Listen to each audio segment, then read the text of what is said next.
JMB friends, welcome to all YouTube channel of JMB Group of School Standard 11. Summary રાઇટિંગના વિડીયોઝની અંદર આપ સૌનું હાર્દિક સ્વાગત છે. હવે મિત્રો, સમરી રાઇટિંગ એટલે શું એના વિશે તમને દરેકને ક્વેરી હતી, કારણ કે ધોરણ 10 સુધીમાં સમરી રાઇટિંગ જે છે એનો તમને ક્વેશ્ચન પૂછાતો નથી, એટલે તમારા દરેક વિદ્યાર્થીઓ માટે સમરી રાઇટિંગનો ટોપિક નવો છે. તો સમરી રાઇટિંગ એટલે શું? સમર એટલે સમરાઇઝ્ડ કરવું, મતલબ શું કે એને ટૂંકા સ્વરૂપની અંદર તમારે લખવાનું છે. તો સમરાઇઝ કરવા માટે તમારી પાસે એક પેરેગ્રાફ આપેલો હોય છે. હવે પેરેગ્રાફને તમારે પહેલાં તો છે એ 2 થી 3 વખત રીડ કરવાનો છે. શેના વિશે પેરેગ્રાફ આપેલો છે અને પેરેગ્રાફની અંદર મેઇન જે ભાગ છે. હવે સમરાઇઝ કરો ત્યારે એક વસ્તુને ધ્યાનમાં રાખવાની છે કે તમારે સમરી રાઇટિંગ કરતી વખતે પેરેગ્રાફ જે આપેલો છે એને 1/4 એટલે કે 1/4 ભાગની અંદર તમારે એને સમરી રાઇટિંગમાં લખવાનો હોય છે. અહીંયા મેં એક પેરેગ્રાફ આપેલો છે. પેરેગ્રાફની અંદર તમને દરેકને સમજાવો હમણાં કે શેના વિશેનો પેરેગ્રાફ આપેલો છે. હવે એક વસ્તુને ધ્યાનમાં રાખીને તમને વાત કરું તો સમરી રાઇટિંગ જ્યારે તમે કરો છો ત્યારે કઈ બાબતનું તમારે સૌથી વધારે ધ્યાન રાખવાનું હોય છે? તો ધ્યાન રાખવાની બાબતો વિશેની ચર્ચા કરીએ તો એવું કહી શકાય કે સૌથી પહેલા પેરેગ્રાફને 2 થી 3 વખત તમારે રીડ કરવાનો રહેશે. પેરેગ્રાફને 2 થી 3 વખત રીડ કર્યા પછી એમાં મેઇન પોર્શન કયા આપેલા છે, એટલે કે કઈ વિષય વસ્તુ આપેલી છે. હવે ઈ વિષય વસ્તુને તમારે ટૂંક સ્વરૂપની અંદર લખવાની રહેશે, બરાબર. પછી વાત કરીએ કે સંક્ષેપીકરણ કરો છો. સમરાઇઝિંગ મતલબ શું? સંક્ષેપીકરણ કરવું.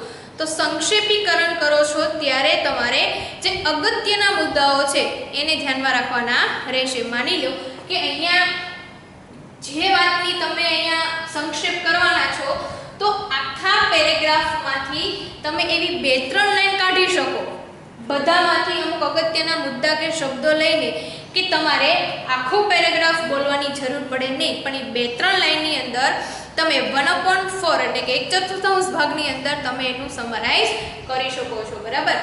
બીજું કે સમરાઇઝ કરવા માટે સૌપ્રથમ તમારે જે મૂળ ફકરો આપેલો છે એ મૂળ ફકરાને તમારે એના અગત્યના શબ્દો જે છે એ વિષય વસ્તુને તમારું ગુમાવી ન બેસો. એટલે શું કે આમાંથી તમે એવું લાગે કે હાલો હવે શરૂઆતની 4 લીટી લખી નાખે એટલે વાત કમ્પ્લીટ થાય. 2 લીટી આ લખો, 2 આ લખો અને 2 આ લખો. આપણે આવું જ કરતા આવ્યા છીએ, તો એનાથી તમારું સમરાઇઝ્ડ થશે નહીં. વિષય વસ્તુ જે છે એ તમારી લોસ્ટ થવી જોઈએ નહીં. વિષય વસ્તુને તમારે પકડી રાખવાની છે, અગત્યના મુદ્દાને ધ્યાનમાં રાખવાના છે, અને સાથે સાથે બીજું કે તમારે મુખ્ય વાક્ય અને મહત્વનો જે તમે મુદ્દો લખો છો એની નીચે તમે અંડરલાઈન કરો તો પણ તમારું વધારે હાઇલાઇટ થશે, બરાબર. તો જ્યારે સંક્ષેપીકરણ કરો છો ત્યારે વાક્યને છૂટા લાઈનની અંદર સંક્ષિપ્ત કરવાના નથી. તમને એમ થાય કે અહીંથી એક લાઈન લઈ લો, પછી એરો કરીને લખો, અહીંથી બીજી લાઈન લઈ લો, ફરી એરો કરીને લખો, તો એરાની અંદર એટલે કે લાઈન ટુ લાઈન લખવાનું નથી, પણ એને ટૂંકમાં 2 થી 4 લાઈનની અંદર કમ્પ્લીટ કરવાનું છે. અને એક વસ્તુ ધ્યાનમાં રાખવાની છે કે આને આપણે એક સ્યુટેબલ શું આપવાનું છે તો કે હેડલાઇન આપવાની છે, સ્યુટેબલ ટાઇટલ આપવાનું છે. જેને અબાઉટ પેરેગ્રાફ છે એને લગતું જ ટાઇટલ તમારે અહીંયા મૂકવાનું રહેશે, બરાબર. તો હવે સૌપ્રથમ પેરેગ્રાફ જોઈએ, શું કહેવા માંગે છે સમજીએ, અને પછી હું તમને સમરી રાઇટિંગ કઈ રીતે થાય બધું કમ્બાઈન કરીને એ તમને સમજાવું. જોઈએ. It was the summer of 1936. The Olympic Games were being held in Berlin. I wasn't worried about all this. I would train, suited and disciplined myself for 6 years with the games in mind. When I was going over on the board, all I could think what about was taking home 1 or 2 of those gold medals. I had my eyes especially on the long jump. A year before, I would set the world record of the 26 feet 81 4 inches. 81 inch જે છે અને 26 ફૂટ ઊંચો એને jump કરેલો.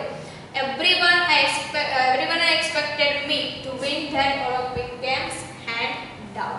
હવે જો આપણને ખ્યાલ આવી ગયો અહીંયા શેના વિશેની વાત છે તો કે કોઈ ઓલિમ્પિક ગેમ છે એના વિશેની ચર્ચા કરેલી છે. અહીંયા જે વાત કરનાર પોતે છે એવું કહે છે કે 1936 માં ઉનાળો હતો અને ઓલિમ્પિક ગેમ્સ જે છે એ બર્લિનની અંદર હેલ્ડ એટલે કે આયોજન કરવામાં આવેલું હતું. હું એ માટે વરીડ નહોતો, મને એ બાબતે ચિંતા ન હતી કે મેં ઓલિમ્પિક ગેમની અંદર ભાગ લીધેલો છે. શા માટે? કારણ કે એની માટે હું છેલ્લા લાસ્ટ 6 years 6 વર્ષ એની માટે હું મહેનત કરી રહ્યો હતો. હવે જ્યારે મારે ત્યાં જવાનું થયું ત્યારે હું એના વિશે વિચારતો હતો કે મને ગોલ્ડ મેડલ જે છે ઘરે આવું ત્યારે હોવો જોઈએ. અને સ્પેશિયલી મારી આંખ ક્યાં હતી તો કે મારી નજર હંમેશા ત્યાં જ હતી કે હું લોંગ જમ્પ કરીશ. ઓલિમ્પિક ગેમમાં એને જમ્પિંગ જે છે એમાં એને પાર્ટિસિપેટ કરેલું. તો હું જ્યારે લોંગ જમ્પ કરીશ ત્યારે મને મારી નજર જે છે એ મારી સામે મને દેખાતું હતું. ને યર બિફોર 1 વર્ષ પહેલાં એને 26 ફૂટ ઊંચો જે છે એ જમ્પ લગાવેલો અને દરેક લોકો મારી પાસે એક્સપેક્ટેડ એવી જ આશા રાખે છે કે આ વર્ષે પણ ઓલિમ્પિક ગેમ મારા હાથમાં જ રહે. તો હવે સમજાઈ ગયું કે આની અંદર કહેવા શું માગે છે. હવે હું આને સમરાઇઝ કરું તો હું વાક્ય લખું તો શું લખી શકું? હવે સૌથી પ્રથમ તો એ કે આમાં એક પ્રકારનો નિશ્ચય કરેલો છે કે મારે ઓલિમ્પિક ગેમ જે છે એ મારે નક્કી કરી અને મારે જીતવાની જ છે. હવે ટાઇટલ આપો તો એવું પણ આપી શકો કે ધ ઓલિમ્પિક ગેમ્સ, અથવા તો આમાં જે વ્યક્તિ પોતે અહીંયા વાત કરે છે એનો એક પ્રકારનો શું આપેલો છે આપણને તો કે દ્રઢ નિશ્ચય આપેલો છે. બરાબર? તો આને અનુલક્ષીને હું હવે સમરી કરું તો સૌપ્રથમ હું શું લખીશ? 1936 ની વાત કરેલી છે. હું એવું લખી શકું કે in 1936 the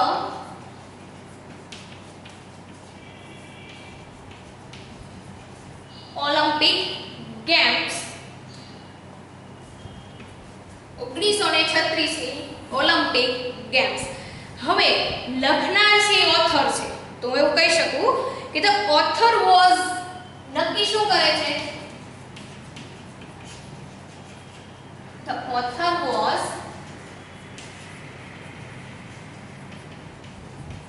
ડિટરમાઇન્ડ એટલે શું થાય તો કે નક્કી કરો. ઓથર ડિટરમાઇન કરે છે. શું ડિટરમાઇન કરે છે? કે ટુ વિન ગોલ્ડ મેડલ્સ. શું ડિટરમાઇન કરે છે? To win gold medals. એને હું નક્કી કર્યું ને છેલ્લે. બરાબર? ઇન શેમાં તો કે ઇન લોંગ જમ્પ.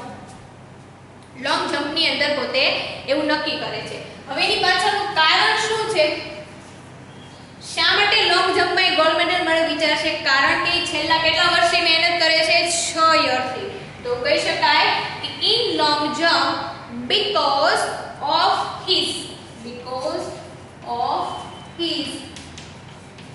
6 year 6 વર્ષની શું છે એની પ્રેક્ટિસ. બરાબર? હવે વર્લ્ડ રેકોર્ડ એને સ્થાપવાનો છે. બરાબર? વાત કરીને છેલ્લે કે શું કીધું એને તો કે output about that taking this gold medal and I would set the world record of 26 ફૂટ ઊંચો એને વર્લ્ડ રેકોર્ડ સ્થાપેલો. તો એ પણ આપણે અહીંયા એડ કરી શકીએ કે he had એને શું નક્કી કરેલું છે તો કે he had set the world record શ્રેણી માટે છે તો કે of 26 feet 181 inches. બરાબર? આની માટે એને વર્લ્ડ રેકોર્ડ આપેલો છે. ક્યારે તો કે ધ લાસ્ટ યર. તો એની આપણે એવું લખી શકીએ ધ પ્રીવિયસ યર. બરાબર? હવે વાંચેની કરે છે તો કે બધાયની આની પાસે જ આશા છે. તો એવું કહી શકીએ કે everyone expected everyone expected to win. બધા આશા રાખે છે કે to win શું win કરે તો કે easily these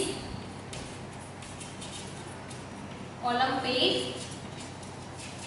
games. સમજાણ?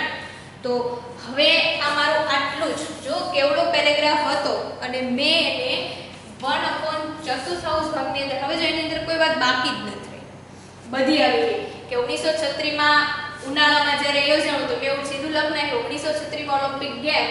ઓથરે નક્કી કર્યું કે to win gold medals in long jump. શા માટે? કેમ કે 6 વર્ષથી પ્રેક્ટિસ કરતો હતો. He had set the world record 26 feet each and previous year. Everyone expected to win easily these Olympic games. બરાબર? તો હવે મારે આને ટાઇટલ આપવું હોય તો આપી શકું The Olympic Games, અથવા શું આપી શકું તો કે Determined. બરાબર? તો આ રીતે આપણે સમરી રાઇટિંગ કરવાનું છે. હવે પછીનો વિડિયો નેક્સ્ટ વિડિયોની અંદર સમજીશું. અહીંયા સુધી રાખીએ. Thank you so much.